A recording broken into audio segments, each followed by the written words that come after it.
El asedio a Vélez entra en una fase decisiva y la guerra más larga de la historia de Roma hasta ese momento acabará con la victoria de los hijos de Marte.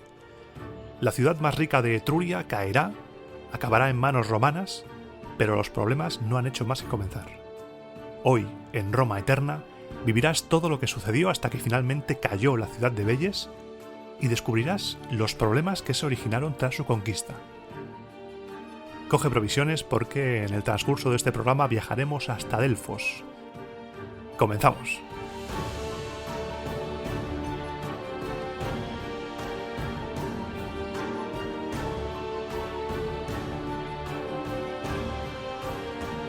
Vuelve la República. Vuelve, por fin. Después de este paréntesis largo de este mes de noviembre, que ha sido el mes de las ejecuciones, el mes de Halloween, el mes de la sangre, ya tocaba retomar la historia donde la habíamos dejado. Habíamos dejado un cliffhanger que eso había sido la agonía. Con los galos ahí penetrando en la península itálica, vamos, se había quedado en un punto súper interesante. Se vienen cosas galas, así que agárrate fuerte, porque los próximos programas de la República van a ser apoteósicos.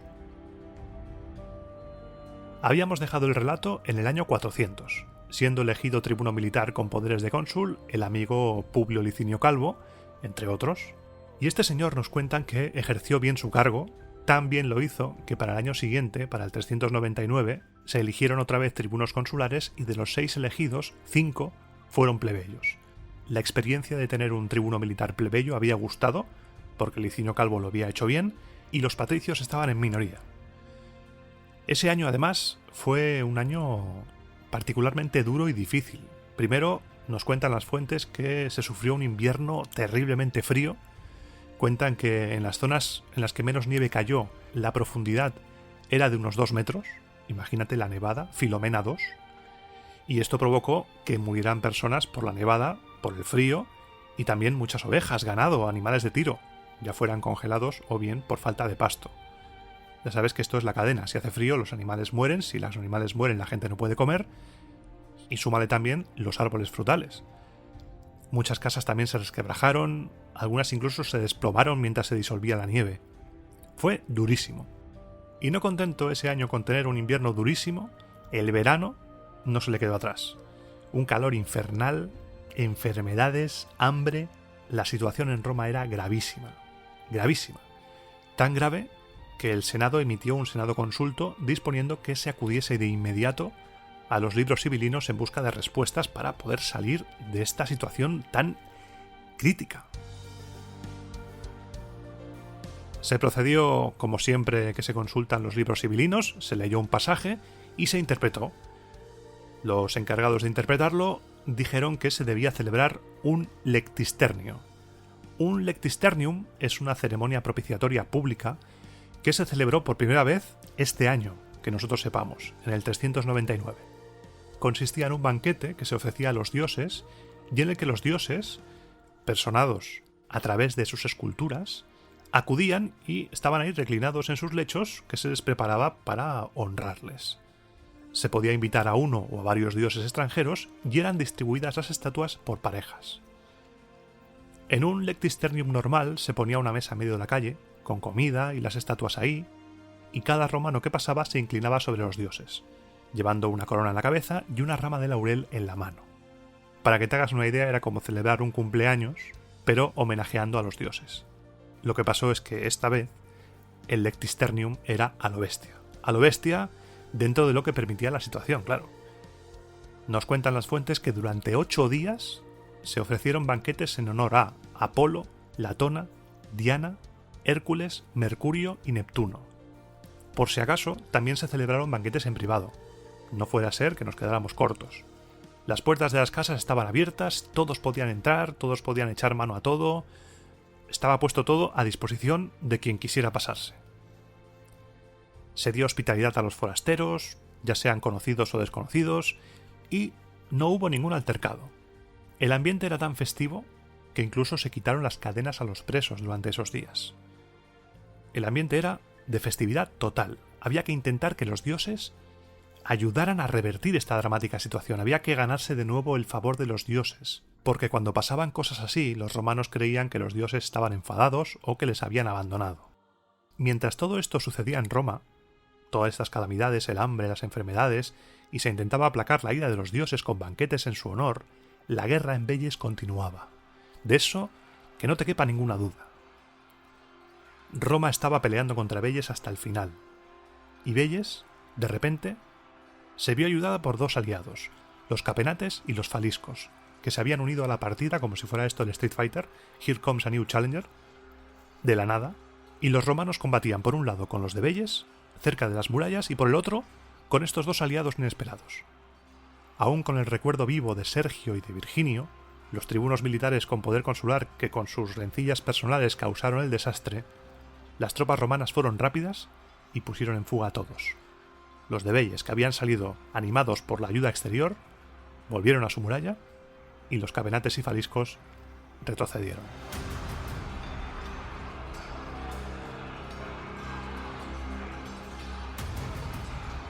La situación se estabilizó y se acercaba la fecha de elegir nuevos gobernantes. Y ya sabes tú que cuando se acerca la fecha de elegir nuevos gobernantes empieza el run run y empiezan las conspiraciones.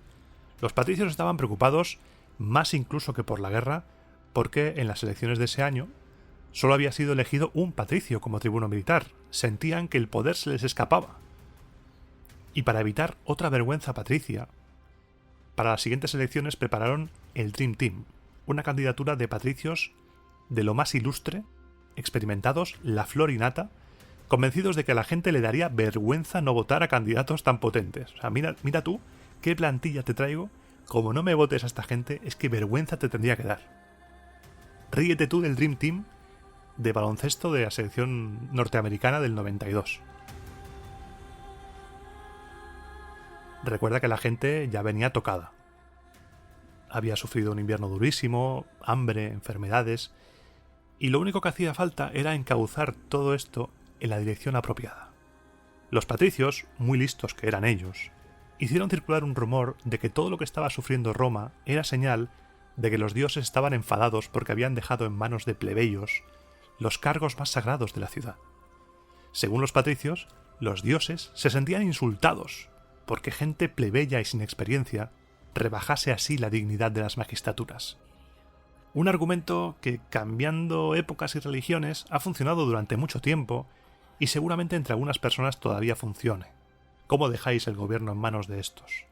En Roma sin duda funcionaba y vamos, coló a lo grande. Porque para el año 398 solo fueron elegidos patricios como tribunos consulares, y entre ellos gente que repetía cargo. Estos sí que te los voy a citar a todos para que nos vayamos situando. Lucio Valerio Potito, quinta vez. Marco Furio Camilo, segunda vez. Lucio Furio Medulino, tercera vez. Quinto Servilio Fidenate, segunda vez. Quinto Sulpicio Camerino, segunda vez. Y hay un infiltrado, Marco Valerio Máximo, que este parece ser que no repitió. Son las mismas gens, una y otra vez, Valerios, Servilios. Ahora se cuelan también los Furios, con Marco Furio y Lucio Furio. Hacía 11 años que no se elegían cónsules y todavía quedaban varios años hasta que se volvieran a elegir, como era costumbre, ya que Roma va a vivir un terremoto del que va a sobrevivir de milagro. Pero eso será para próximos programas. Ahora sigamos con el relato. Un relato que va a estar cubierto de fantasía. Ya verás, esto va a ser una locura. A nivel bélico, la cosa iba bien. Potito y Camilo trajeron enormes botines de falerios y de capena, expediciones que se hicieron con tal de vengar esa ayuda que se les prestó a los vellentes. Pero lo importante de este año es otra cosa. Olvidémonos de batallas, olvidemos el fragor del combate. Durante la historia de Roma hay muchas batallas, así que por una vez que nos centremos en otra cosa no pasará nada. Y me quiero centrar en los prodigios. Ya hemos hablado de los prodigios en otros programas, esos sucesos que anunciaban un mensaje de los dioses si se sabían interpretar correctamente. A los malos prodigios se les daba matarile, pero los buenos prodigios podían cambiar el curso de la historia. Durante estos meses de guerra contra Velles se sucedieron una serie de prodigios que no se supieron interpretar, ya que los arúspices eran etruscos y no estaba la cosa como para ir a consultar cosas a los etruscos.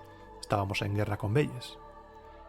El hecho de que Tito Livio diga que no había arúspices nos podría llevar a pensar que la guerra contra Veyes había tensionado por completo las relaciones con el resto de pueblos etruscos. Recuerda que no eran una nación unificada, según lo que sabemos. Eran una federación y el resto de ciudades no habían apoyado a Veyes. Así que podríamos llegar a pensar que la cosa estaba tensa en general. Sea como fuere, como no había arúspices, muchos prodigios se pasaron por alto, pero hubo uno que fue tan grande que no se pudo ignorar. Un buen día, así de repente, el agua del lago del bosque sagrado de Alba, sin que hubiese llovido ni nada, empezó a subir de nivel. Imagínate, ese lago ahí, creciendo a lo bestia, cerca de la ciudad originaria de los romanos de Alba Longa, inundándolo todo, destruyendo viviendas agrícolas, dando el desfiladero entre montañas, haciendo fluir un río violento hacia las llanuras. Esto asustó a la gente, por supuesto. Tanto asustó que creyeron que era la ira de alguna divinidad y empezaron a realizar sacrificios para ver si el agua se paraba. No parecieron funcionar los sacrificios, así que se consultó a los adivinos locales y tampoco sabían nada. Los romanos veían ahí sin duda un mensaje de los dioses que se tenía que interpretar, pero no sabían interpretarlo. Y como no había arúspices, ¿qué hacemos? Pues enviamos una delegación del Senado en misión oficial al oráculo top del mundo, a Delfos, como aquella misión que fue enviada en tiempos del Soberbio y en la que iba Bruto. Pues igual, consultemos al mejor oráculo del mundo. La Pitia del oráculo de Delfos, en el recinto sagrado de Apolo en Grecia, sin duda sabrá cómo interpretar esto. La cosa se quedó ahí mientras el lago seguía brotando a lo bestia. La guerra en Veyes continuaba, se había alargado mucho, y no creas que estaban siempre guerreando y siempre enfadados. Al fin y al cabo, el soldado raso no es más que un mandado, y cuando tienes delante, en una trinchera o en un asedio, a la misma gente, quieras que no, vas a acabar entablando algún tipo de relación con el enemigo. Y esto es algo que no me invento yo. Por ejemplo, en la Primera Guerra Mundial, durante la Navidad del año 1914, al poco de empezar el conflicto, durante todo el frente occidental hubo una tregua no oficial para celebrar la Navidad. Y si buscas en Google Navidad del año 1914, verás imágenes de soldados alemanes y británicos que dejaron sus trincheras y dejaron de ser enemigos durante unas horas para celebrar juntos la Navidad, incluso cantando villancicos y jugando a fútbol. Y algo parecido, aunque sin ser Navidad ni nada, ocurría en las murallas de Veyes. Nos cuentan que un veterano soldado de Veyes, ya anciano, y un centurión romano habían entablado relación, una amistad. A fuerza de estar ahí de guardia, pues hablas, ¿eh? ¿Qué tal? ¿Cómo estás? Pues mira, aquí, de guardia. Buah, se está alargando mucho esto, ¿no? Pues ya ves. Y un buen día, el centurión se acercó a la muralla y tras saludar a su amigo veyente, le dijo que se compadecía por su desgracia cuando los romanos conquistaran la ciudad. Ya sabes, el típico pique de «Ay, cuando os pillemos, pobre de ti, ¿eh? Me vas a ver mal rajarte el cuello». El veyente le dijo que estaba tranquilísimo, porque él ya sabía el porvenir. Él ya sabía que Veyes no caería hasta que el agua no rebosase del lago Albano. Y así pareció quedar la cosa, un comentario aleatorio, porque ese centurión no tenía ni idea de lo del lago Albano. De lo que pasó aquí hay diferentes versiones. Dionisio nos dice que fue el mismo soldado, pero Tito nos dice que fue otro soldado, y me voy a inclinar por esta versión, por esta segunda. Ese rumor de que hasta que el lago Albano no se desbordase, Veyes no caería, fue circulando por el campamento romano, y otro soldado, que sabía lo que había sucedido en el lago Albano, y que era amigo de otro de Veyes, le preguntó: «Oye, ¿y este que dice lo del lago, quién es? ¿Lo conoces?» Y así descubrieron que ese anciano, ese que había dicho lo de Veyes y lo del lago, era un arúspice. Al soldado romano se le abrieron los ojos como platos y dijo: una cosa, ¿podría hablar con él?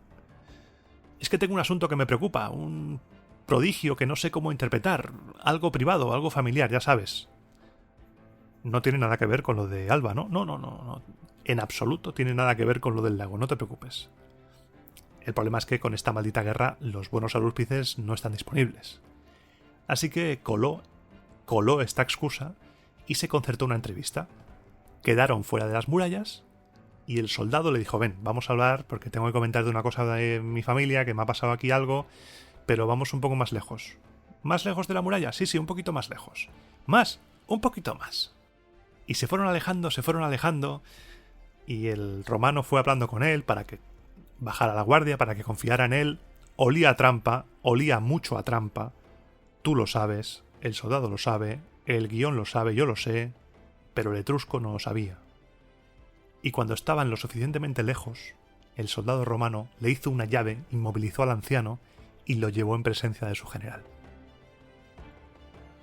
Los tribunos consiguieron, bajo amenazas de torturas, que el etrusco contara todo lo que sabía sobre el lago Albano. El anciano vellente cantó como un pajarito y de inmediato fue enviado a Roma para que explicara todo eso al Senado. En Roma, los senadores escucharon atentamente todo lo que tenía que decir el arúspice. Los dioses estaban enfadados con Veyes y cuando el agua del lago Albano llegase a rebosar, si los romanos la hacían discurrir conforme a ritos sagrados, se les concedería la victoria sobre los vellentes. Hasta que esto no ocurriera, Veyes sería inexpugnable. También explicó cómo debía ser ese desvío ritual del agua. Los senadores, al escuchar el relato, no acababan de ponerse de acuerdo. Unos decían que era un charlatán, un bribón, otros en cambio creían que decía la verdad, y como no había unanimidad, decidieron esperar a la delegación de Delfos con la respuesta del oráculo oficial, el bueno.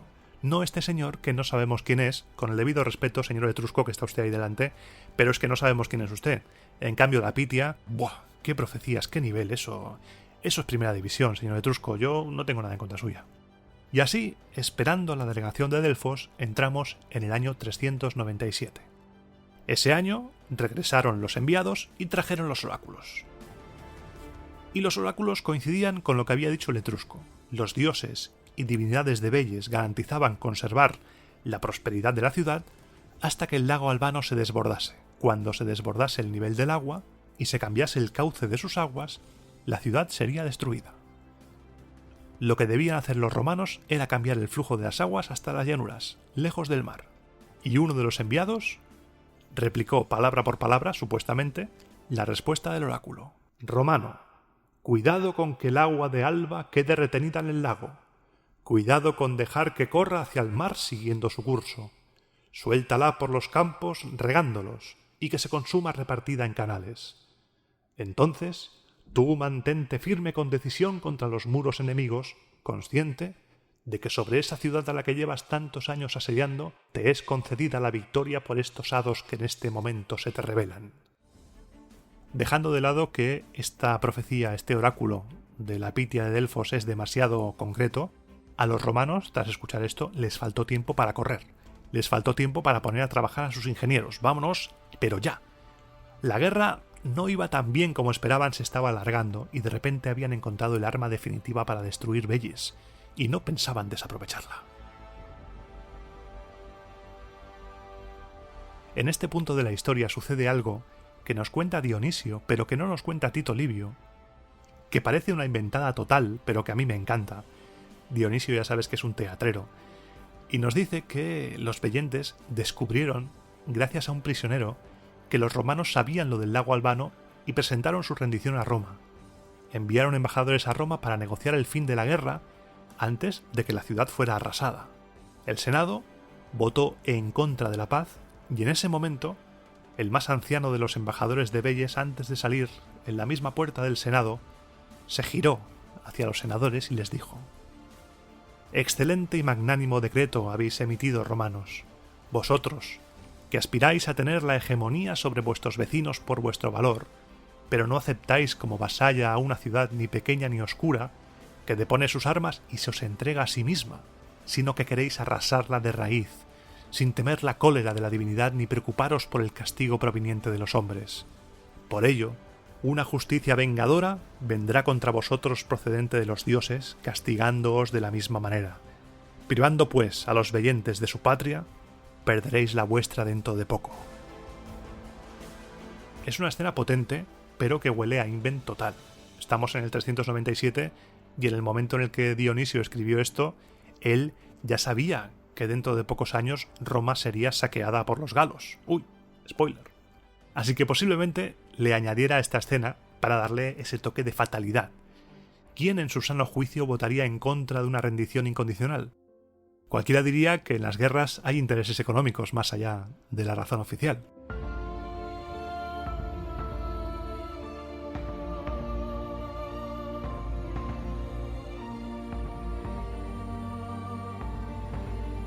Llegados a este punto, es necesario hacer una recapitulación de cómo está la situación, para no perdernos.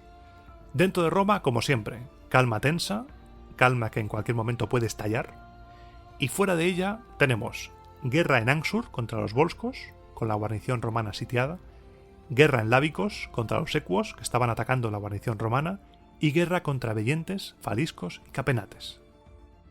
Esta misma recapitulación que hemos hecho tú y yo ahora, la hicieron los tarquinienses, los habitantes de Tarquinia. Tarquinia decidió unirse a la fiesta y empezar a saquear los campos romanos, porque los tarquinienses pensaban que no podían con todos los romanos. Como están ocupados con otras cosas, vámonos por aquí, por otro lado, y les vamos a saquear tranquilamente. No fue un ataque a gran escala, fue un simple movimiento de saqueo, pero los romanos enviaron un contingente pequeñito y les dieron para el pelo. Lo interesante aquí es que este episodio contra los tarquinienses nos permite conocer un poco más, según las fuentes, claro, qué se hacía con el botín recuperado. Nos cuenta Tito Livio que una vez recuperadas las cosas robadas, se dejaron en el foro y se dieron 2 días para que los dueños identificaran sus pertenencias.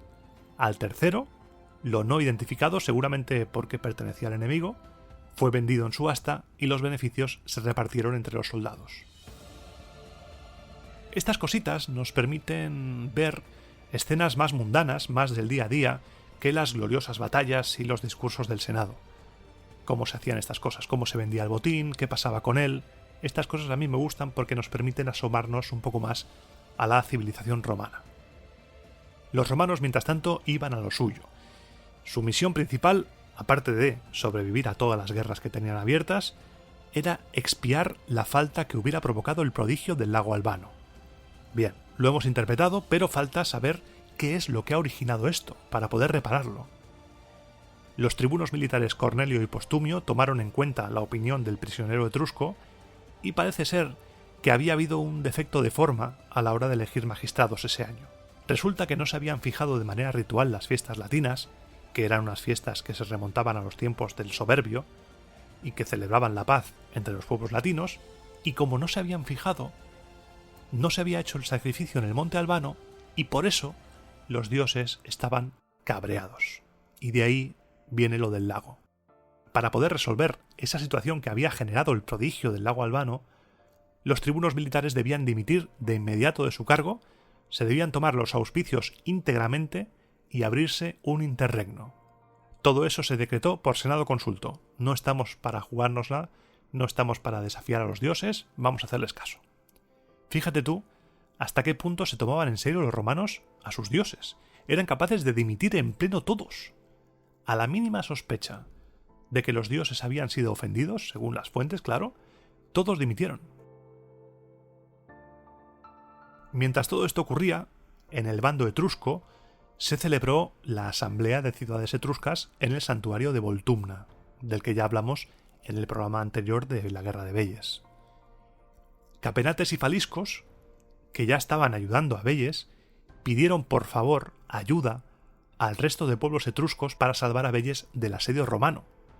La situación era crítica, pero el resto de ciudades se negó, ya que había otro peligro más acuciante para ellas, porque eran ciudades que estaban más al norte.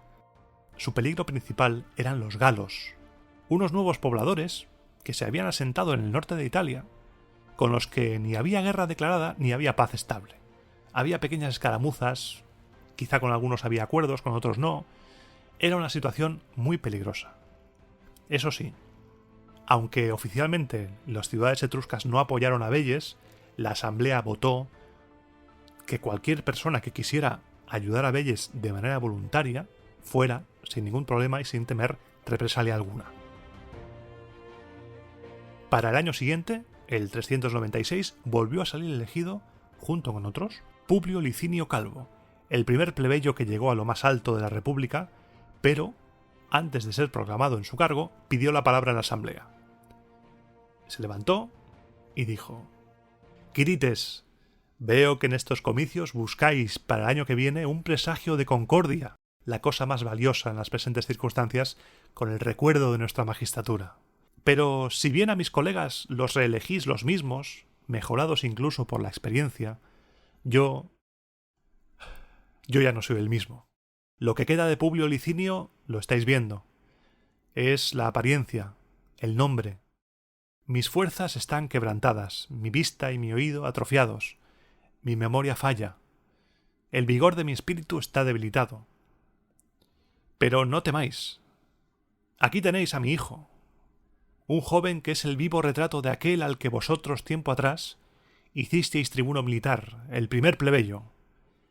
A este, formado en mis principios, lo entrego y lo consagro a la República para que ocupe mi puesto en mi lugar.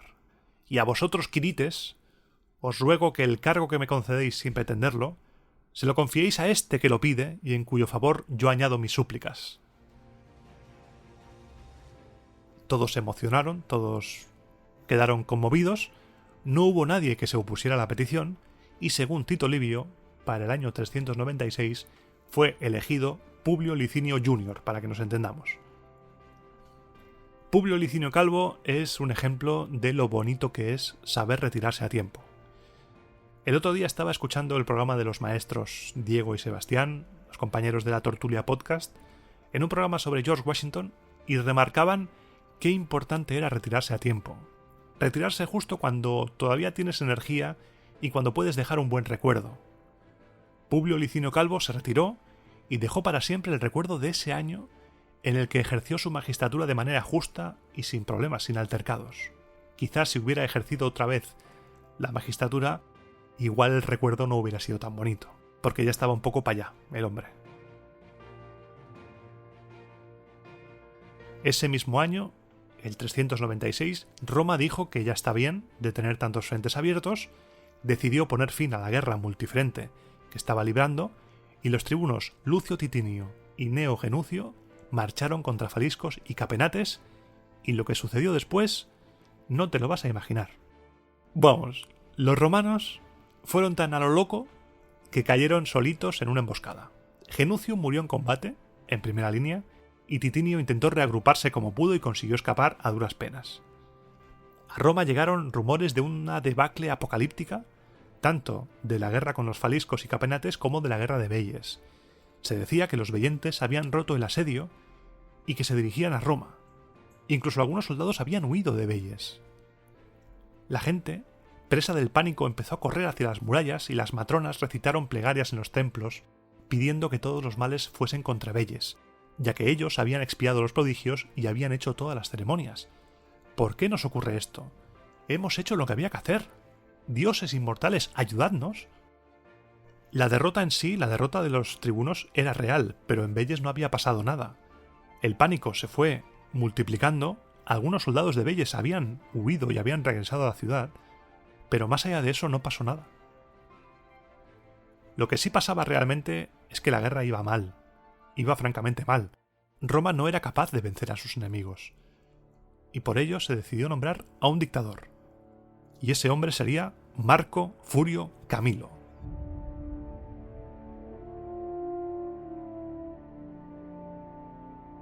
Este personaje, que ya ha ocupado el cargo de tribuno militar con poderes de cónsul 2 veces, va a ser muy importante en este programa y en los siguientes, ya que va a estar presente en la historia de Roma desde ahora y durante los próximos 31 años.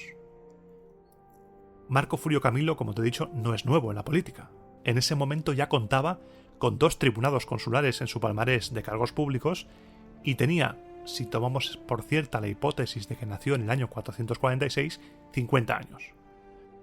De su vida conocemos muy poco, solamente sus cargos y lo que va a hacer a partir de ahora y hasta su muerte. Y créeme cuando te digo que no va a ser poco lo que va a hacer. Para no alargar mucho su nombre, y para no repetirlo en exceso, a partir de ahora le voy a llamar Camilo. O Marco Furio Camilo, pero no voy a decirlo completo todo el rato. Camilo revolucionó por completo la situación. Era el revulsivo que necesitaba Roma. Lo primero que hizo fue castigar con dureza a los soldados que huyeron de Velles cuando se produjo el pánico, un pánico infundado. Fijó un día para el reclutamiento y se fue a Velles a fortalecer la moral de la tropa. Volvió a Roma y todo el mundo se había presentado al reclutamiento. Se presentaron todos, hasta latinos y hérnicos dispuestos a ayudar. Camilo encarnaba ese espíritu de aquí no estamos para hostias que tenía gente como Cincinato. Hizo voto, además, Senado consulto mediante, de celebrar grandes juegos y reconstruir el templo de Mater Matuta una vez tomada Velles, y partió de Roma con su ejército.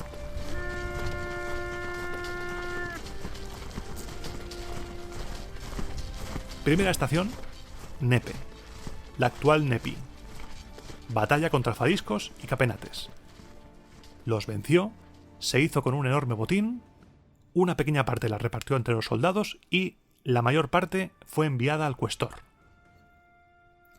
Una vez derrotados faliscos y capenates, pudo concentrar sus esfuerzos en Velles, que era el auténtico objetivo de la campaña.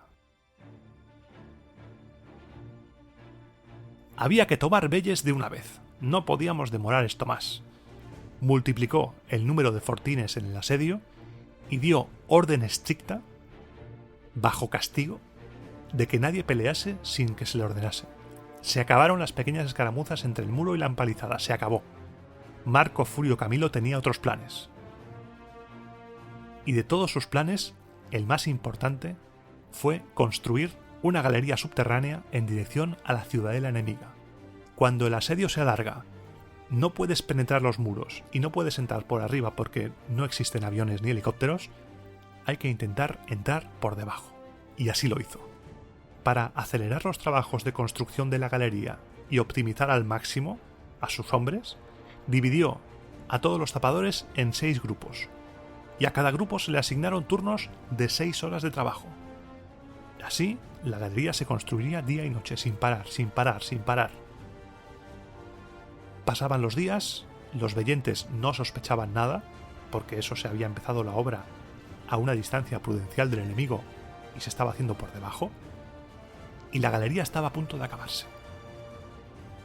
La caída de Velles era una simple cuestión de tiempo, y Camilo, que era un viejo zorro de la política romana, viendo que la caída de Velles reportaría un botín mucho más grande que el de todas las guerras anteriores juntas, ojo a eso que te digo, un botín más grande que el de todas las guerras anteriores juntas, y sabiendo que la política romana era el Bronx, quiso evitar líos y, sentado en su tienda, tranquilamente, escribió un mensaje al Senado. Padres, gracias a la benevolencia de los dioses inmortales, al aguante de los soldados y a mi planificación, Velles va a caer en poder del pueblo romano. ¿Qué debería hacer con el botín? Besos, Marco Furio Camilo. Envolvió el mensaje y mandó un mensajero a Roma, pasándoles la pelota directamente a los senadores.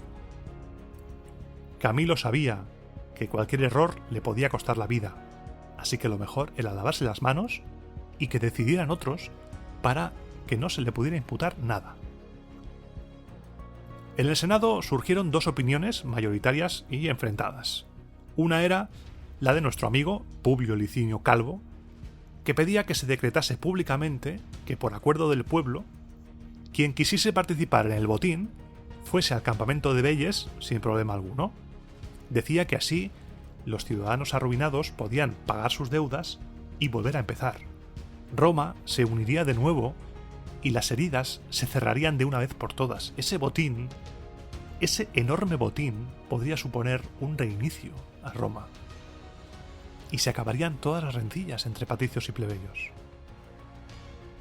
La otra opinión era la de Apio Claudio, descendiente de los Apio Claudio de toda la vida, que decía que ni harto de vino, ni de coña.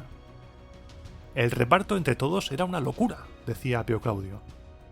Lo que se debía hacer era pagar a los soldados con ese botín y el resto directamente al tesoro público. El Senado, tras una airada discusión, se decantó por la opción de Publio Licinio Calvo, que sin duda le reportaría al Senado mayor popularidad entre la plebe. Se decretó que para el saqueo de Velles, quienes quisiesen participar se dirigiesen de inmediato al campamento en presencia del dictador y que allí, una vez conquistada Velles, cogerían su parte. Como te puedes imaginar, la gente fue en masa. Eso fue, vamos, una enorme multitud se puso en marcha y llenó el campamento. La ciudad de Roma se debió quedar vacía. Vamos, es que me iba hasta yo. Entonces, el dictador consultó los auspicios y dio orden de que los soldados se preparasen. Apolo Pítico, bajo tu guía e inspirado por tu voluntad, me encamino a destruir la ciudad de Velles. Y hago voto en este momento de darte la 10ª parte del botín. También a ti, Juno Regina, que ahora moras en Velles, te pido que nos sigas victoriosos a nuestra ciudad. Una ciudad que pronto será la tuya y donde te acogerá un templo digno de tu majestad. Recuerda que Juno todavía no estaba en Roma. Juno era etrusca, estaba en Velles. Lo que estaba haciendo aquí Camilo era evocar a Juno. Después de pronunciar estas palabras, ordenó el ataque.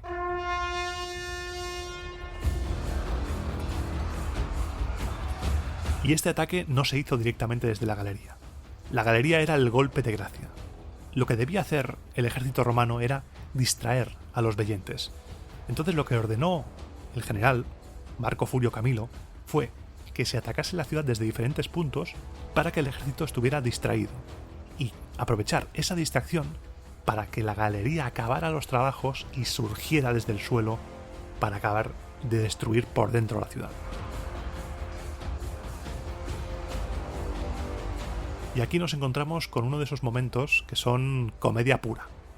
Cuentan que mientras los soldados elegidos para asaltar la ciudadela iban avanzando por la galería, bajo tierra, como la escena de la vida de Brian, que van por abajo, en silencio, calla, vamos, oyeron cómo en la estancia que estaba justo encima suyo, el rey de Velles ofrecía un sacrificio. Todo normal, hasta que escucharon la voz del arúspice. El arúspice dijo que al que cortase las entrañas de aquella víctima se le concedería la victoria. Eso no lo podían permitir los romanos, recuerda. Los romanos se tomaban muy en serio todo esto. Abrieron el suelo, le robaron al rey el bicho que se iba a sacrificar y se lo llevaron a Camilo. El propio Tito Livio dice que no se cree esta historia, pero tú imagínatela por un momento. Imagínatela. Todo en silencio, el ambiente de un sacrificio, el arúspice por un lado, el rey por otro, ahí haciendo el ritual, igual cánticos, y el arúspice dice: quien abra las entrañas de esta víctima tendrá la victoria. Y debajo del suelo se escucha: ¡no! ¡no! Se abre el suelo, salen 3 o 4 romanos y le dicen: trae para acá el pollo, etrusco, trae para acá. Se lo quitan, que tengan buen día. Se vuelven a ir por donde han venido y se la llevan al dictador. Es la comedia. Ni la vida de Brian es esto. Pasara esto o no, los soldados llegaron al destino, la galería llegó a su última parada, se abrió en la zona en la que se encontraba el templo de Juno, casualmente, como si Juno les diera la victoria, como si Juno abriera las puertas de Velles. Las tropas romanas salieron del suelo y desataron el caos. Gritos, espadazos, llantos, miedo, pavor. En un instante los soldados de Velles son abatidos, vencidos, las puertas abiertas y los romanos entraban victoriosos en Velles, una ciudad que se les había resistido durante 10 años. Se produjo una carnicería enorme. El ejército de Velles fue arrasado y Camilo mandó pregoneros a que dieran orden de que no se tocase a nadie que no fuera armado. Y así, el derramamiento de sangre se paró en seco. Los civiles se rindieron y empezó el saqueo de los bienes de la ciudad más rica de Etruria. Cuando todo el botín fue puesto ante el dictador, Marco Furio Camilo alucinó. Era mucho mayor de lo que las predicciones más optimistas habían calculado. Era eso una locura de botín. Levantó las manos al cielo y suplicó a los dioses: «Dioses inmortales, si a alguno de vosotros os parece excesiva mi fortuna y la del pueblo romano, os pido que aplaquéis esa envidia conmigo, causando el menor daño posible tanto a mí como al pueblo romano». Y tras hacer esta súplica, deslizó su manto sobre su cabeza, quiso darse la vuelta y al moverse perdió el equilibrio y se cayó de espaldas al suelo. Todo el mundo se quedó flipando, en silencio. El dictador, victorioso, había pedido a los dioses que si su fortuna era excesiva, que aplacasen su envidia con él, y justo 3 segundos después se había caído al suelo. La gente empezó a murmurar: esto es un augurio de que le espera una caída vergonzosa. Ojo, este Camilo, ¿qué va a ser de él? Pero Marco Furio Camilo se levantó dignamente, disimuló, se limpió la ropa así, dándose golpecitos para limpiarse el polvo, y dijo que sin duda esto era una señal de los dioses. Por supuesto, los dioses le habían escuchado y habían dispuesto para él el mal menor, que era caerse al suelo. Esta excusa convenció a 0 unidades de personas, pero la gente no estaba como para preocuparse por estas cosas ahora. Hemos venido a lo que hemos venido, al botín. Y sin entrar en detalles, te resumiré en una frase, directamente de Tito Livio, lo que sucedió ese día, para que te hagas una idea de lo que pudo pasar después de esto, a pesar de que se había parado la masacre. Aquel día fue dedicado a la matanza del enemigo y al pillaje de aquella opulentísima ciudad.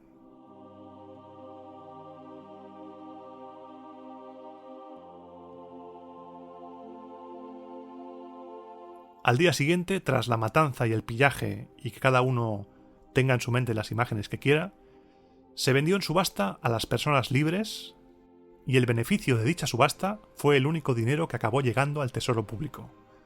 Como ya hablé en el programa de la esclavitud en Roma no era un tema racial. Aquí, el enemigo vencido, todos los ciudadanos de Velles, las personas libres, fueron vendidas como esclavas. Todas. Velles fue saqueada por completo. Los romanos se llevaron todo lo de valor, todo. Y cuando ya no quedaban riquezas profanas, se empezaron a saquear las riquezas sagradas, y hasta los mismos dioses.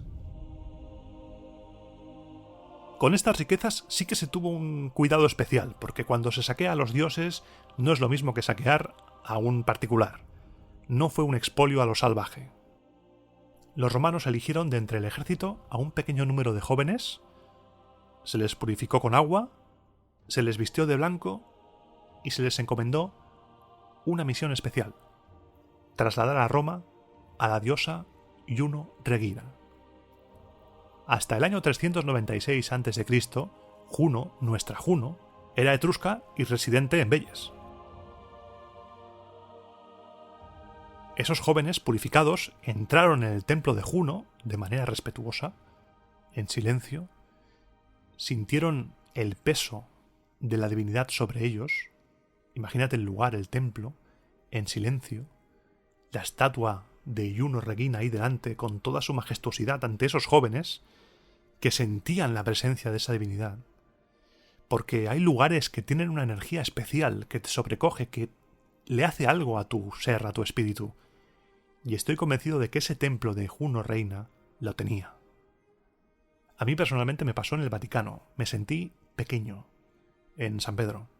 Me sentí como si fuera la nada ante la majestuosidad de las esculturas, las figuras, el templo. Y eso que no soy cristiano creyente. Imagínate para un creyente. De repente uno de esos jóvenes rompió el silencio. No se sabe si a modo de broma para intentar destensar el ambiente o como pregunta sincera, pero uno de ellos dijo: ¿quieres ir a Roma, Juno? Y los demás dijeron que la diosa había asentido. Hay historias incluso que dicen que la oyeron decir quiero. Todo bastante invent, la verdad. La estatua fue trasladada sin mayores problemas desde Velles a Roma.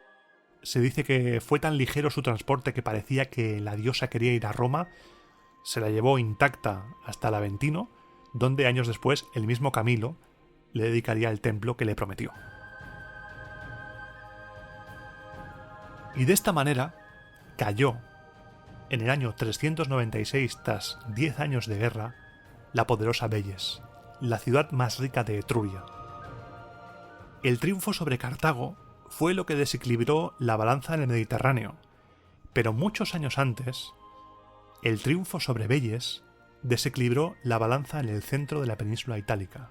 Con la anexión de Velles, Roma pasó a controlar 2.500 metros cuadrados de territorio. Controlaba un territorio mayor que el de todas las ciudades de la Liga Latina juntas. Las garras de Roma se posaban sobre Italia y empezaban a apretar. Pero todavía esas garras van a vivir muchas aventuras antes de acabar de cerrarse del todo. Cuando la noticia llegó a Roma, te puedes imaginar que la fiesta fue una locura. Locurón. El Senado decretó 4 días de acción de gracias, lo nunca visto hasta entonces. Y por supuesto también se decretó que Camilo entrara en triunfo a Roma. Un triunfo que fue lo más grandioso que jamás se había visto.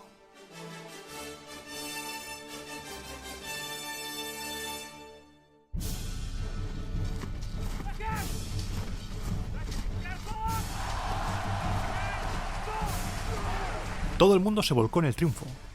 Los estamentos fueron a recibirle, los colegios, el Senado, todo, la gente en masa en las calles.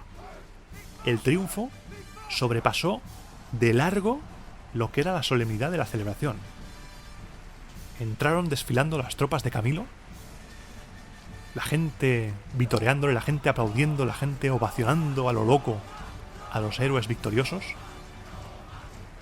Y de repente la gente vio a Camilo. Marco Fulio Camilo, el dictador, el conquistador de Velles, entró en Roma en un carro tirado por 2 caballos blancos. Y según Plinio, con la cara pintada de rojo. Imagínate una escena parecida, salvando las distancias, claro, en época, en vestimenta, en todo, a la del triunfo de Julio César en la serie Roma de HBO. Caballos blancos y la cara pintada de rojo. Marco Fulio Camilo se presentaba ante Roma no como un mortal, como un dios. Camilo se estaba equiparando a Júpiter, y eso hizo arrugar la nariz a la gente. Los caballos blancos estaban reservados a Júpiter, y eso fue visto entre los ciudadanos como un acto impío. Con este triunfo, Marco Fulio Camilo entra directamente, y en un puesto muy alto, en la ilustre lista de gente que se flipa.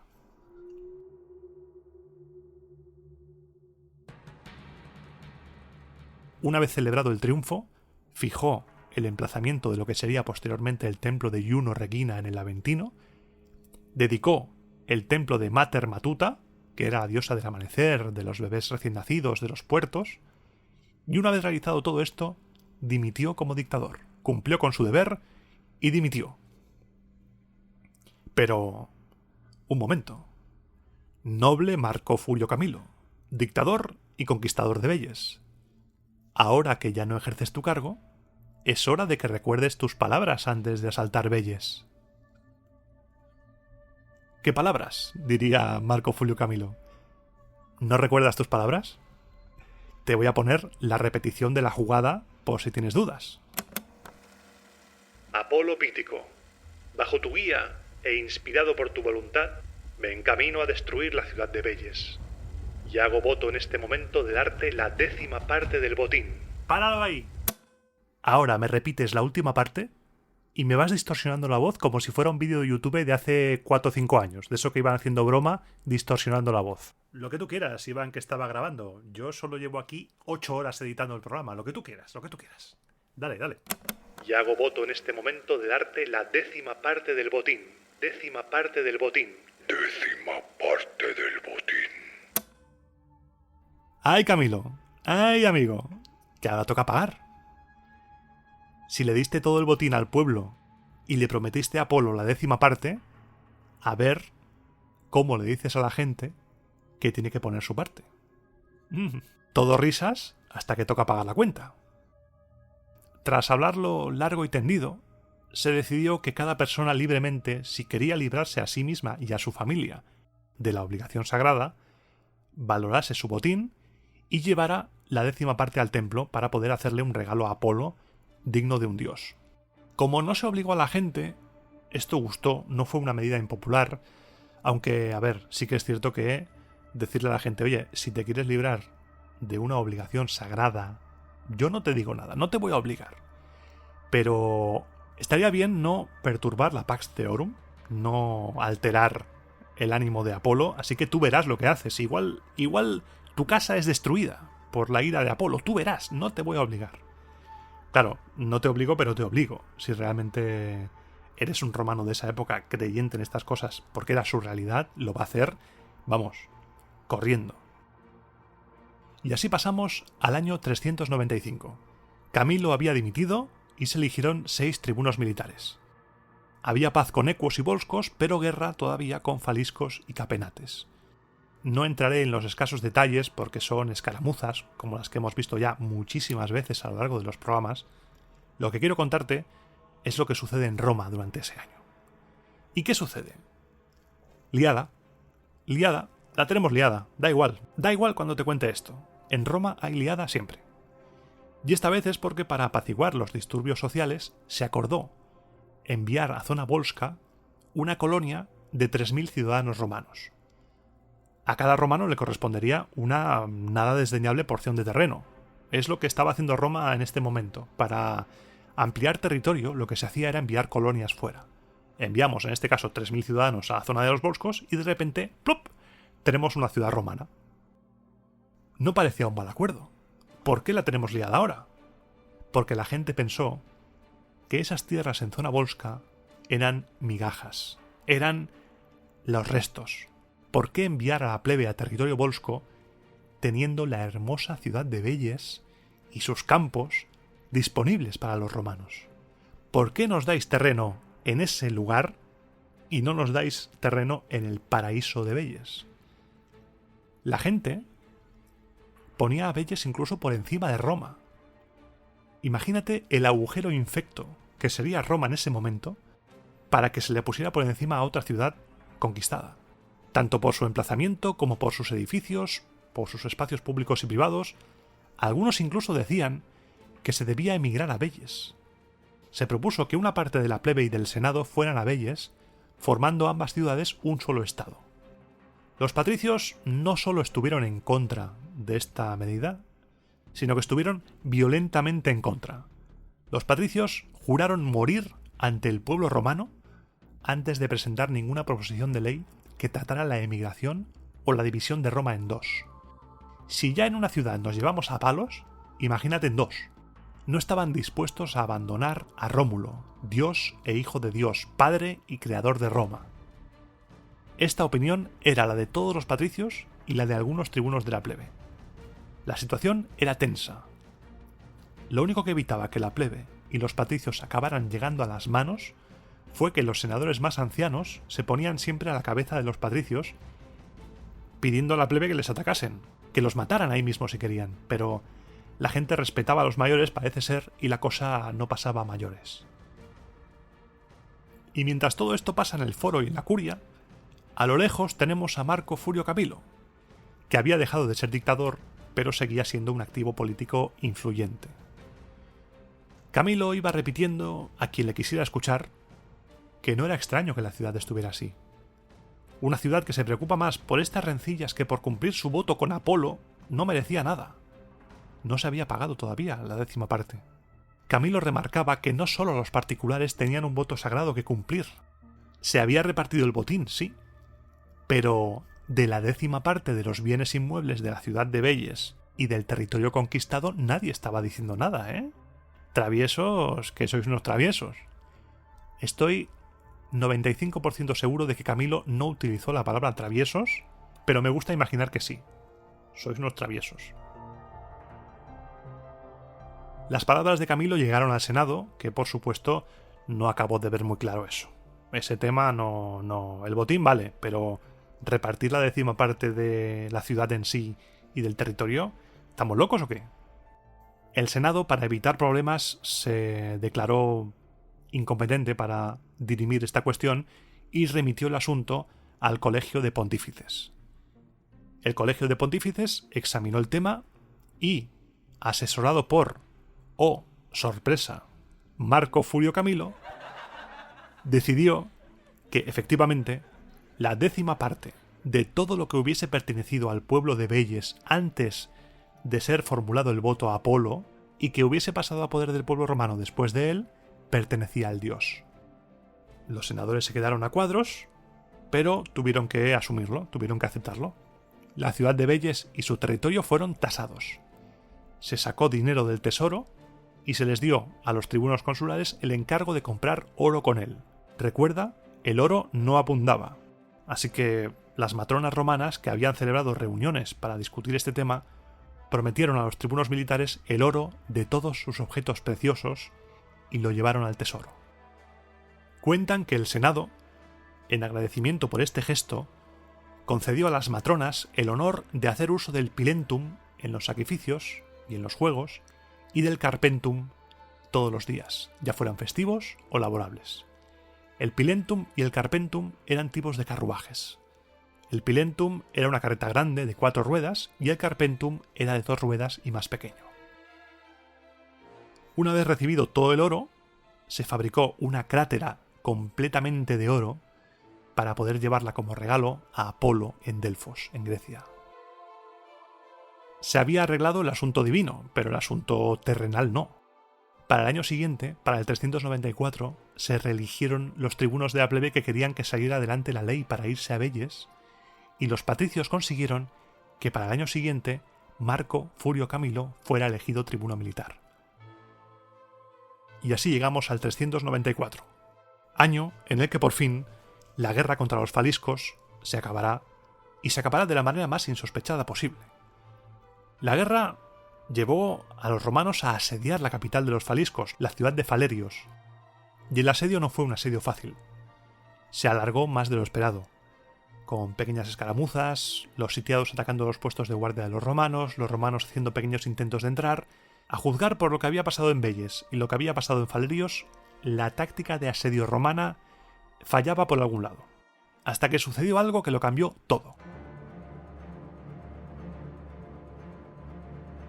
Cuentan las fuentes que los faliscos tenían la costumbre de delegar la enseñanza y la custodia de los niños a un solo maestro, como en la Grecia clásica. Los hijos de la élite de Falerios eran instruidos por una persona sabia y de confianza. Este maestro de chavales de la élite, en tiempos de paz, solía sacar a los muchachos fuera de la ciudad para hacer ejercicio y estudiar la naturaleza. La cordura diría que si tienes la ciudad asediada, no saques a los chavales, pero al maestro le dio absolutamente igual, y a pesar de que estaban asediados por los romanos, siguió llevándose a los chavales de excursión. Por eso digo que es un asedio un poco extraño, porque si dejas salir a gente, tanto como dejas salir también puede entrar gente con comida, y ahí podemos tirarnos 10 años, como con Veyes. Pues día a día, el maestro fue alejando cada vez más de la ciudad en sus paseos a los chavales, hasta que en uno de estos paseos se los llevó al campamento romano justo a presencia de Camilo, que estaba al frente del asedio. El maestro se presentó ante Camilo y le dijo que ponía la ciudad de Falerios en sus manos, ya que esos niños que iban con él eran los hijos de los gobernantes de la ciudad, y se los entregaba para que los usara como arma para subyugar a Falerios. Camilo, completamente serio, respondió al maestro: «Infame, tanto tú como tu oferta. No has acudido ni a un pueblo ni a un general semejante a ti. No nos unen con los faliscos las relaciones que establecen con un pacto los hombres, pero las que genera la naturaleza las hay, y las habrá entre ellos y nosotros. Existe también un derecho de guerra, lo mismo que de paz, y hemos aprendido a respetarlo tan justa como valerosamente. Tenemos armas no para dirigirlas contra una edad a la que se respeta incluso en la toma de ciudades, sino contra unos hombres, armados a su vez, que sin haber recibido daño ni provocación por nuestra parte, atacaron el campamento romano en Veyes. A esos, tú los has vencido, en cuanto a ti dependía, con una infamia sin precedentes. Yo los venceré al estilo romano, a base de valor, trabajo y armas, como a Veyes». obviando que estamos ante un mega invent, pero un invent muy épico, Camilo ordenó que se desnudara al maestro, se le ataran las manos a la espalda y se le entregara a los muchachos. A los muchachos les dieron varas para que llevaran al maestro a Falerios mientras le azotaban por traidor. Se formó una aglomeración en la ciudad de Falerios para contemplar el espectáculo y los gobernantes de la ciudad se reunieron para hablar de lo que acababa de suceder. Este gesto de Camilo fue totalmente inesperado. Hizo que la ciudad, hasta hace unos instantes en pie de guerra total hasta la aniquilación con Roma, pidiera la paz. Acudió una embajada de Falerios al campamento de Camilo y tras dar el tribuno militar su consentimiento, la embajada partió a Roma para entregar la ciudad al Senado. Y allí, ante los senadores, el embajador más anciano habló. Senadores de Roma, vencidos por vosotros y vuestro general, con una victoria que no puede provocar el resentimiento de ningún dios ni de ningún hombre, nos entregamos a vosotros, convencidos, y esto es lo más hermoso para un vencedor, de que viviremos mejor bajo vuestra autoridad que bajo nuestras leyes.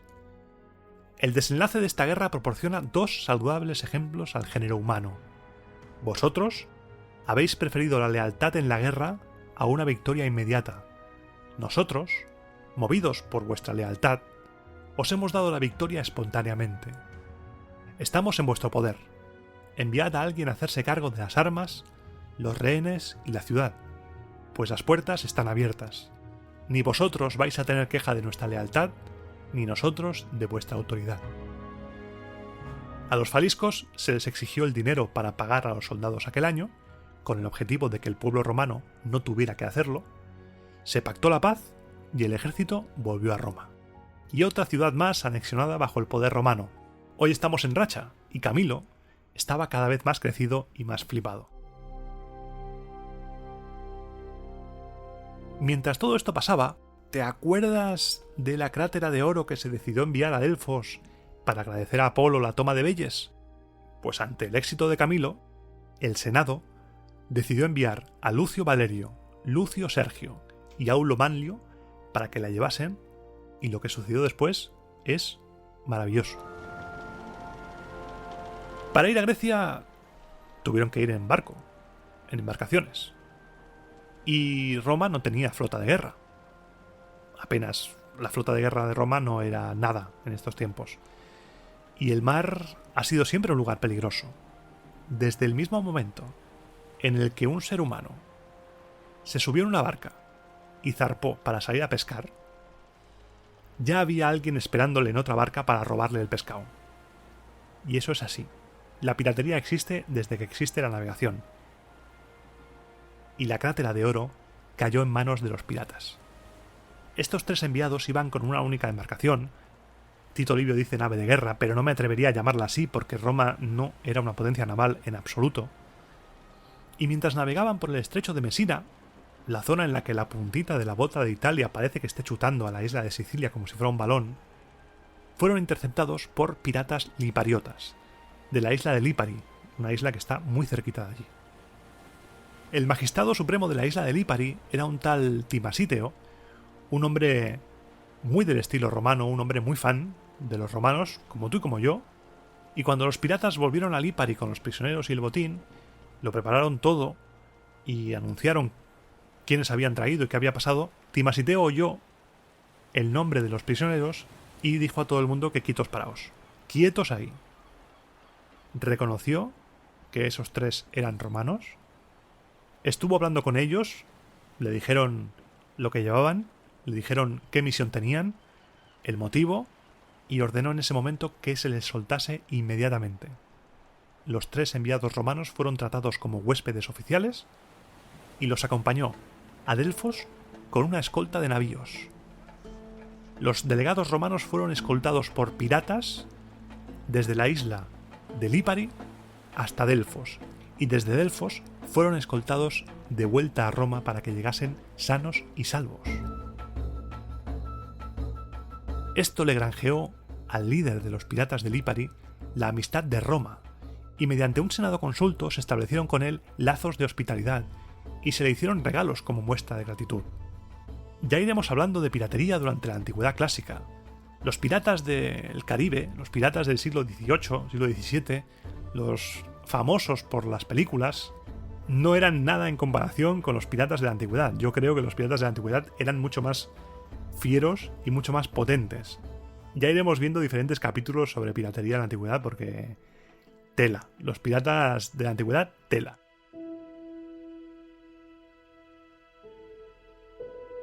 El conflicto que se vivía en Roma por el tema de la emigración a Velles todavía estaba vivo. La plebe quería mantener en el tribunado de la plebe a los promotores de la ley y los patricios querían elegir a los que se oponían a esa ley. La gente quería irse de Roma. La plebe en los comicios se impuso, eligiendo a los mismos tribunos otra vez, pero los patricios se vengaron y dispusieron mediante senado consulto que se eligiesen cónsules. Después de 15 años, se volvían a elegir cónsules. Muchos años. Lucio Lucrecio Flavo y Servio Sulpicio Camerino fueron los cónsules elegidos para el año 393. La cuerda se fue tensando cada vez más entre partidarios de dejar Roma e irse a Velles y partidarios de no moverse de la ciudad. Como los tribunos de la plebe eran todos de la opinión de proponer la ley, se acabó votando. Vaya que se acabó votando. Y los patricios cambiaron de estrategia. No hubo violencia. Optaron por la súplica. Camilo, que estaba en todos los fregados, dijo que para él no sería ningún problema vivir en Velles. Vivir allí, encantado, sería un recuerdo constante de su gloria. Tendría ante sus ojos una ciudad que le había dado el triunfo más esplendoroso que Roma jamás había visto. Pero, romanos, ¿realmente vais a vivir en una ciudad conquistada? ¿Vais a habitar una ciudad que los dioses habían dejado y abandonado? ¿Cambiaréis una patria victoriosa por una patria vencida? Los patricios se distribuyeron por tribus para pedir entre lágrimas e implorar a los que iban a votar que no abandonasen a una patria por la que habían luchado con una gran valentía tanto ellos como sus padres, que por favor no se llevasen a los dioses penates a una ciudad enemiga. Parece ser que los lloros fueron más poderosos que las hipotéticas hostias y la ley fue rechazada. Los patricios habían esquivado una bala. Y como recompensa por haberse rechazado la ley, el Senado decretó que se distribuyese entre la plebe 7 yugadas, unas 175 hectáreas, de las tierras de Velles por cabeza. Pero no contando por cabeza familia a familia, el pater familias, sino contando cada una de las cabezas, cada una de las personas libres de la casa. Con esa jugada se pretendía también potenciar la natalidad. Nos vamos al año 392 y se eligieron de nuevo cónsules porque la plebe estaba encantadísima de la vida con sus yugadas. Los cónsules elegidos fueron Lucio Valerio Potito y Marco Manlio, del que te tienes que apuntar su nombre porque después, y a modo también de pequeño spoiler, recibirá el sobrenombre de Capitolino. Estos cónsules celebraron los juegos que había prometido Camilo durante la Guerra de Velles y también dedicaron por fin el templo de Juno Regina, también prometido por Camilo. Ese año hubo hambre, enfermedad por todo el territorio romano debido a una sequía causada por el exceso calor y la falta de lluvias. Dionisio, por ejemplo, nos da detalles sobre la enfermedad sufrida aquel año. Dice que la enfermedad empezaba por unas pequeñas erupciones que se levantaban en la piel y acababan en grandes llagas que producían un dolor terrible. La epidemia fue tan grande que ambos cónsules fueron destituidos mediante senado consulto, aunque las fuentes se hacen un lío y mezclan 393, 392 y 391 casi. Lo que sí que podemos afirmar es que para el año siguiente, el 390, parece ser que se eligieron tribunos militares con poder consular y el 390 fue un año tremendamente movido. El año empezó fuerte.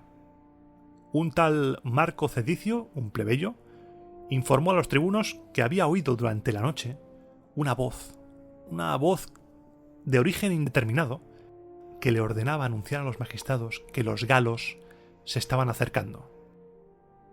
Nadie le hizo caso. Nadie. Primero porque... ¿quién es usted? ¿Un plebeyo? ¿Usted quién es? Y segundo, ¿galos?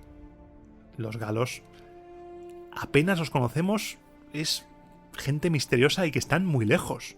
Están más allá de Etruria. Venga, hombre, acuéstese, señor, acuéstese. El segundo indicio de que el año venía fuerte fue la denuncia que presentó el tribuno de la plebe Lucio Apuleyo contra Marco Fulio Camilo. Hay varias hipótesis sobre esta denuncia. Algunos dicen que Camilo tenía la mano muy larga y se reservó para uso personal parte del botín de Veyes, y otros dicen que negó a los soldados la 10ª parte del botín que les correspondía. A Dionisio de Halicarnaso, como viene siendo costumbre, le da igual todo y dice que la denuncia fue por envidia de su gloria. Sea como fuere, antes de dictarse sentencia y para evitar la vergüenza, Marco Fulio Camilo decidió exiliarse de Roma y marcharse a Ardea. El conquistador de Veyes, el héroe de Roma más grande hasta ese momento, protagonista del triunfo más esplendoroso que jamás se vio, obligado a irse a Ardea para no ser arrastrado a los tribunales y quién sabe si a la cárcel. En ausencia, Marco Fulio Camilo fue condenado a pagar una fuerte multa económica que sus clientes y familiares reunieron sin problemas. Al marcharse de Roma, Marco Fulio Camilo pidió a los dioses inmortales que por favor aquella ingrata población que ahora le expulsaba lo echase de menos.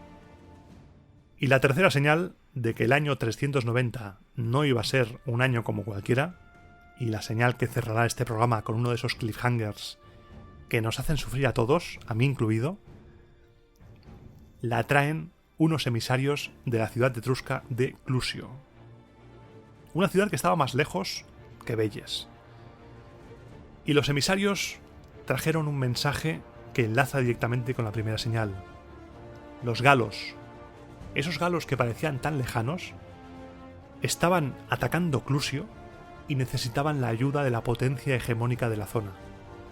El Senado romano no lo sabía todavía, pero ese mensajero de la ciudad de Clusio portaba el inicio de una de las tragedias más grandes de la historia de Roma. Porque los galos, ese pueblo tan desconocido y tan lejano, acabarían arrasando Roma no mucho tiempo después.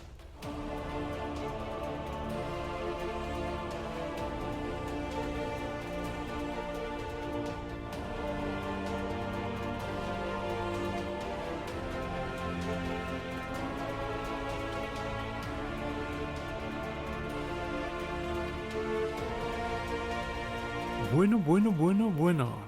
Voy a beber agua y hablamos.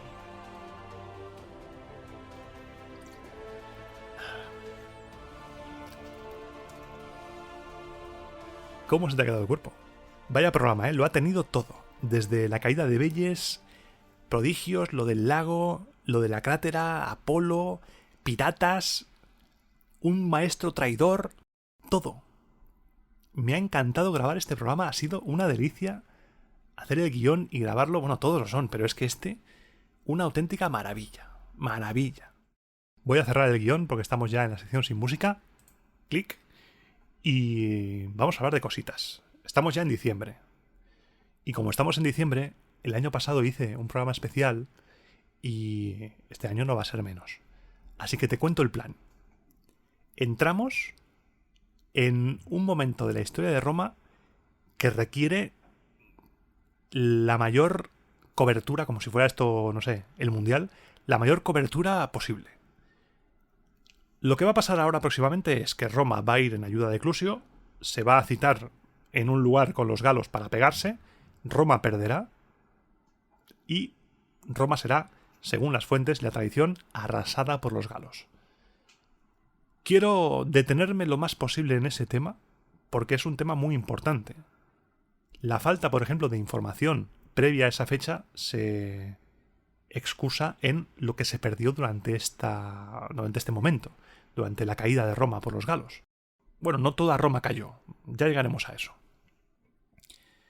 Y quiero analizar por qué los galos bajaron tanto, si realmente llegaron a arrasar Roma, cómo fue todo. Igual son 2, 3 programas igual. Voy a dedicarle lo que surja, todo lo que se pueda, al máximo. Ya sabes, aquí, si puedo tirar de 7 fuentes, lo haré. Entonces te cuento mi plan. Este programa sale el 4 de diciembre. El 18 hay programa siguiente de la República. Seguiremos hablando del tema de los galos, la historia. El día 1 de enero, como es año nuevo, el programa del sábado, en lugar de subirlo a las 5 de la tarde, hora peninsular española, lo subiré a las 0001, la noche vieja. Lo subiré en Nochevieja. Para que, si no tienes plan, que sea tu plan pasar la noche escuchándome hablar de los galos y de cositas galas. Y aparte de eso, el 25 me gustaría hacer un programa especial, un poquito más corto quizá, sobre la familia romana. Vamos a abrir ese melón, que ya toca. Hemos hablado de los esclavos, hemos hablado de patricios y plebeyos, vamos a hablar de la familia. Y será un programa más cortito quizá, especial Navidad, y lo subiré la noche del 24 al 25. No el mismo 25, sino quizá pues a las 10 de la noche del 24. Como hice con el de Halloween, que hice un programa sorpresa. Sorpresa, que esas cosas me gusta hacer. Un programa, anda. ¿Qué ha pasado? ¿Qué ha pasado? Un programa. Pues esas cosas me gustan. Lo subiré en Nochebuena. Y así pasamos la Navidad también juntos, que es algo que me gusta. Si no tienes plan, tu plan será Roma Eterna. Y como siempre, darte las gracias por estar ahí, por escucharme, por los comentarios, por todo. Y recordarte varias cosas, como siempre. La primera, si no te has suscrito ya, por favor, suscríbete, que es gratis. La suscripción a Roma Eterna es gratuita. De la plebe para la plebe, aquí no hay trampa ni cartón, gratuita. Pero si crees que el proyecto se merece tu aportación económica, tienes dos maneras de hacerlo. La primera es mediante el apoyo económico en el mismo iVoox, desde 1,49 € al mes. Te suscribes ahí de pago, en el botón azul, y aparte de recibir las ventajas de estar suscrito gratuitamente, que es enterarte de las comunicaciones que pongo en los comentarios de la comunidad o los programas que te notifique, lo que sea, también a veces voy contando cositas que van un poco más allá de lo que es lo normal del podcast. Por ejemplo, la gente que formaba parte de la Guardia Pretoriana del podcast apoyando económicamente en iVoox se enteró días antes de que iba a haber un programa especial de Halloween. Esas sorpresitas, esas cositas, a veces comparto cosas del guión, a veces me gusta abrirme un poco más. Son cositas así que me gusta hacer a modo de agradecimiento por apoyarme. Y si dices, bueno, no, por iVoox no, pero igual una aportación puntual sí, porque me gusta lo que haces, pero no puedo suscribirme. Que no pasa nada si no te suscribes de pago. No pasa absolutamente nada. Lo que puedes hacer en ese caso es ir a la plataforma Ko-fi, de la cual te dejo el enlace aquí abajo en la descripción de este audio, e invitarme a un chupito de garum, un chupito de posca, un chupito de lo que quieras ahí. Tu aportación será bienvenida. Y si quieres comentarme cualquier cosa, hablar conmigo de lo que sea, escribirme, decir, oye, Iván, quiero comentarte una cosa, puedes hacerlo de varias maneras. La primera es mediante los comentarios del audio. Puedes escribir cualquier cosa, yo los leo todos, a veces no contesto porque no me da la vida, pero yo los leo todos. Y si es algo más personal, que no quieres que la gente lea, me puedes escribir por correo electrónico a romaaeternapodcast@gmail.com. En ese correo tú me escribes y yo te contesto, igual no al momento, pero un par de días, 3, yo contesto siempre. A los correos los contesto siempre, aunque se me caigan los ojos. Y también me puedes seguir por las redes sociales. La cuenta de Twitter del podcast es @RomaEternaFM. La cuenta de Instagram es RomaEternaPodcast. Y, si quieres, mi cuenta personal de Twitter es @PijusMagnificus, la segunda U con V. Y creo que no me dejo nada más por comentar. Darte las gracias de nuevo y emplazarte a dentro de 15 días. Seguiremos con estos eventos, este cliffhanger ahí, los de Clusio pidiendo ayuda, ¿qué está pasando, por favor? Seguiremos con todo esto, a ver hasta dónde nos lleva. Y sin más me despido. Voy a poner la música que no la he puesto. Ahí está. Y sin más, te espero dentro de 15 días, pasaré lista, en el siguiente programa de Roma a Eterna.